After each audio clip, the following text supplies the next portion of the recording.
नमस्कार विद्यार्थ्यांनो, स्वागत आहे तुमचं आपल्या आवड शिक्षणाच्या या यूट्यूब चॅनलमध्ये। आजच्या व्हिडिओमध्ये आपण म्हणींवरचे काही सराव प्रश्न बघणार आहोत। या व्हिडिओमध्ये तुम्हाला काही वाक्य दिलेले असतील संदर्भासाठी आणि त्यावरून तुम्हाला योग्य ती म्हण निवडायची आहे। मी याच्या आधी एक व्हिडिओ म्हणी व त्यांच्या अर्थावर बनवलेला आहे। त्या व्हिडिओमध्ये मी डिटेलमध्ये काही म्हणी व त्यांचे अर्थ शिकवलेले आहेत। त्याची लिंक डिस्क्रिप्शन बॉक्समध्ये दिलेली आहे, नक्की चेकआउट करा। आणि त्याच प्रकारे बाकी इतर टॉपिक्सवर पण व्हिडिओ बनवलेले आहेत, जसे की विरुद्धार्थी शब्द, समानार्थी शब्द, वाक्प्रचार व त्यांचे अर्थ, याच्यावर पण मी आधीच व्हिडिओ बनवून ठेवलेले आहेत, तेही नक्की चेकआउट करा। त्याच्याही लिंक्स डिस्क्रिप्शन बॉक्समध्ये दिलेल्या आहेत। आता आपण आजच्या व्हिडिओकडे वळूयात। इथे तुम्हाला काही वाक्य दिलेले आहेत। हे वाक्य संदर्भासाठी आहेत, म्हणजे छोटासा प्रसंग सांगितला आहे आणि पर्यायामध्ये 4 म्हणी दिलेल्या आहेत। तर तुम्हाला त्या वाक्यासाठी योग्य ती म्हण निवडायची आहे पर्यायामधून।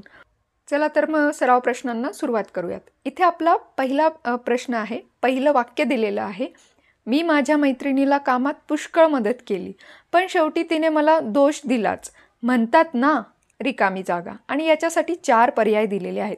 पर्याय क्रमांक 1 आहे, बळी तो कान पिळी। पर्याय क्रमांक 2 आहे, ज्याचे करावे बरे तो म्हणतो माझेच खरे। पर्याय क्रमांक 3 आहे, चोराच्या उलट्या बोंबा। आणि पर्याय क्रमांक 4 आहे, उचलली जीभ लावली टाळ्याला। तर इथे आपलं योग्य उत्तर आहे पर्याय क्रमांक 2, ज्याचे करावे बरे तो म्हणतो माझेच खरे। दिलेल्या वाक्याला योग्य साजेशी म्हण आहे, ज्याचे करावे बरे तो म्हणतो माझेच खरे। आता आपण दुसरं वाक्य बघूयात, दुसरा प्रश्न बघूयात। पुढचं वाक्य आहे, चंदूचे वडील आजारी पडले, त्यातच त्याच्या आईचा पाय मोडला। आणि 4 पर्याय दिलेले आहेत। पहिला पर्याय आहे, इकडे आड तिकडे विहीर। दुसरा पर्याय आहे, दुष्काळात 13वा महिना। तिसरा पर्याय आहे, आई जेऊ घालीना बाप भीक मागू देईना। आणि चौथा पर्याय आहे, रात्र थोडी सोंगे फार।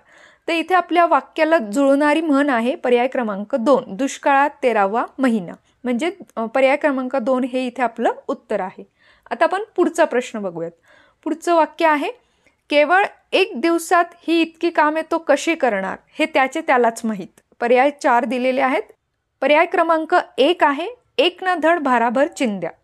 पर्याय क्रमांक 2 आहे, इकडे आड तिकडे विहीर। पर्याय क्रमांक 3 आहे, आधीच उल्हास त्यात फाल्गुन मास। आणि पर्याय क्रमांक 4 आहे, रात्र थोडी सोंगे फार। तर इथे जे वाक्य दिलेले आहे याला साजेशी म्हण आहे, रात्र थोडी सोंगे फार। म्हणजे पर्याय क्रमांक 4 हे या प्रश्नाचं उत्तर आहे। आता आपण पुढचा प्रश्न बघूयात। पुढचं वाक्य आहे, आईने अतुलला परीक्षेत कमी गुण मिळाल्याची नुसती जाणीव करून दिल्याबरोबर तो लगेचच जोमाने अभ्यास करू लागला। इथे 4 पर्याय आहेत। पहिला पर्याय आहे, जसे करावे तसे भरावे। पर्याय 2 आहे, हिम्मत मर्दा तर मदत खुदा। पर्याय 3 आहे, शाणाला शब्दांचा मार। आणि पर्याय क्रमांक 4 आहे, लेकी बोले सुने लागे। तर इथे जो प्रसंग सांगितला आहे त्याला साजेशी योग्य म्हण आहे पर्याय क्रमांक 2, हिम्मत मर्दा तर मदत खुदा।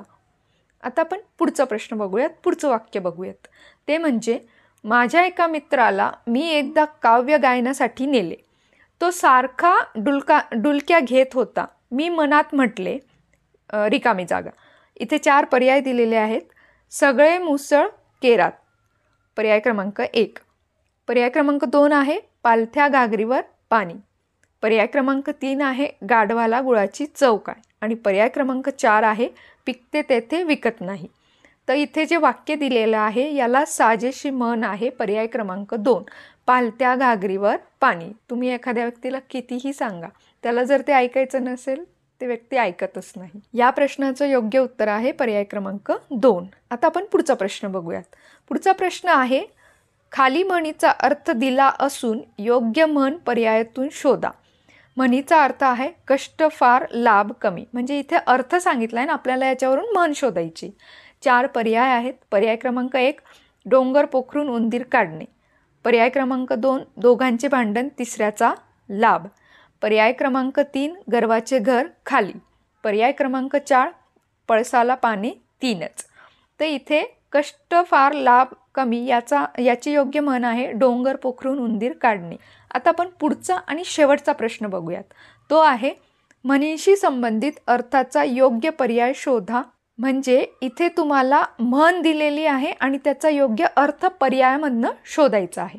तर इथे म्हण आहे, कुऱ्हाडीचा दांडा गोतास काळ, आणि 4 पर्याय दिलेले आहेत. पर्याय क्रमांक 1 आहे, लाकूड तोड्याचा जीव कुऱ्हाडीवर. पर्याय क्रमांक 2, आपल्या माणसाच्या नाशास आपणच कारणीभूत. पर्याय क्रमांक 3, सारे वैभव गेले तरी त्याच्या खुणा शिल्लक राहतात. आणि पर्याय क्रमांक 4, कुऱ्हाडीचा दांडा उभाच असावा. तर इथे योग्य उत्तर आहे, आपल्याच माणसाच्या नाशास आपण कारणीभूत असतो. म्हणजे पर्याय क्रमांक 2 हे इथे याचं उत्तर आहे. म्हण दिलेली होती, कुऱ्हाडीचा दांडा गोतास काळ, आणि त्याचा अर्थ आहे, आपल्या माणसाच्या नाशास आपणच कारणीभूत असतो. आजच्या या व्हिडिओमध्ये आपण म्हणींवरचे काही सराव प्रश्न बघितले. तुम्हाला हा व्हिडिओ कसा वाटला कमेंट करून नक्की सांगा. व्हिडिओ जर आवडला असेल तर एक लाईक करा आणि असेच वेगवेगळे महत्त्वाचे व्हिडिओ बघण्यासाठी माझ्या चॅनलला सबस्क्राईब करा. थँक्यू.